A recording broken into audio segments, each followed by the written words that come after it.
ओम नमो नमः। नवीन कुमारः, व्याकरण प्राध्यापकः, नंदन संस्कृत महाविद्यालयः, इशः पुरं मधुनि। अद्य वयम् एकं सूत्रं पठिष्यामः। सूत्रमस्ति अपि हि पदार्थ संभावना नवसर्गगढ़ा समुच्चयेषु।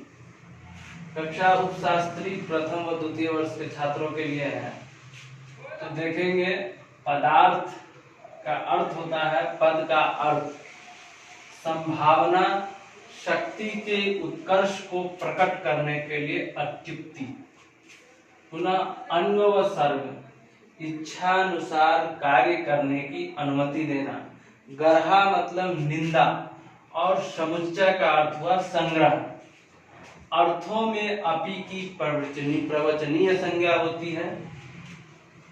तो सर्पिशो अपि स्यात्, क्या है? सर्पिशो अपि स्यात्, घी की बूंद भी तो हो। इसका अर्थ हुआ सर्पिशो अपि स्यात् का घी की बूंद भी तो हो।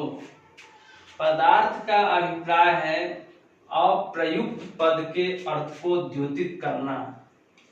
खाने वाले को घी नाम मात्र दिया गया, वह परिहास में कहता है। भोजन में घी की बूंद भी तो हो। स्यात् अस धातु के विधिलिंग का प्रथम पुरुष एक वचन रूप है। यहाँ संभावना अर्थ में विधिलिंग है। किस अर्थ में? संभावना अर्थ में है।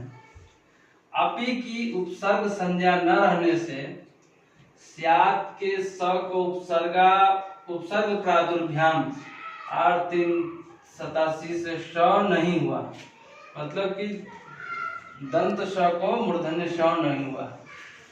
स्यात् अर्थात शायद हो। संभावना के विषय स्वरूप भवन सत्ता होना में कर्ता की दुर्लभता के कारण अस्तित्व की दुर्लभता को अपि शब्द का प्रकट करता है और उसका स्यात् के साथ संबंध होता है। सर्पिशः बिंदु अर्थ मानकर बिंदु के कारण अवयव अवयवी रूपी संबंध में सर्पिशः में षष्ठी है। अपि शब्द के द्वारा बिंदु पद का अर्थ यहाँ पर द्योतित होता है। यही अपि शब्द की पदार्थ द्योतकता है। सर्पिशः में द्वितीया नहीं होती, क्योंकि सर्पिशः का बिंदु के साथ संबंध है, न कि अपि के साथ। अतः सर्पिशः बिंदु मानकर सर्पिशः में षष्ठी है। संभावना अर्थ में अपि स्तुयात् विष्णु, मतलब कन्या विष्णु की स्तुति कर सकेगा। इंद्रियातीत विष्णु की स्तुति कर सकेगा। इस संभावना में अपि की कर्म प्रवचनीय संज्ञा है। उपसर्ग संज्ञा न होने से उपसर्गात, जो ऊपर सूत्र आया है उपसर्गात प्रादुर्भ्याम, उसी सूत्र से नहीं उस सूत्र से नहीं हुआ। अन्व सर्ग अर्थ में अपि स्तुहि, स्तुति करो या न करो तुम्हारी इच्छा। उपसर्ग संज्ञा न होने से स्तुहि के स्व को उपसर्गात से श नहीं हुआ।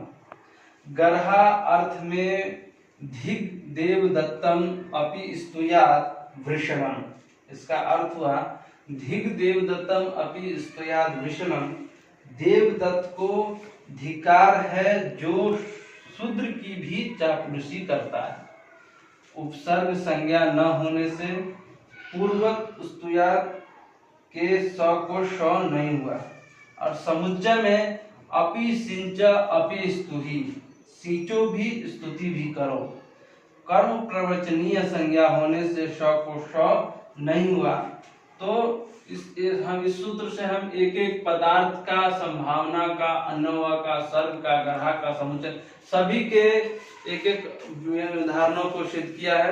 इति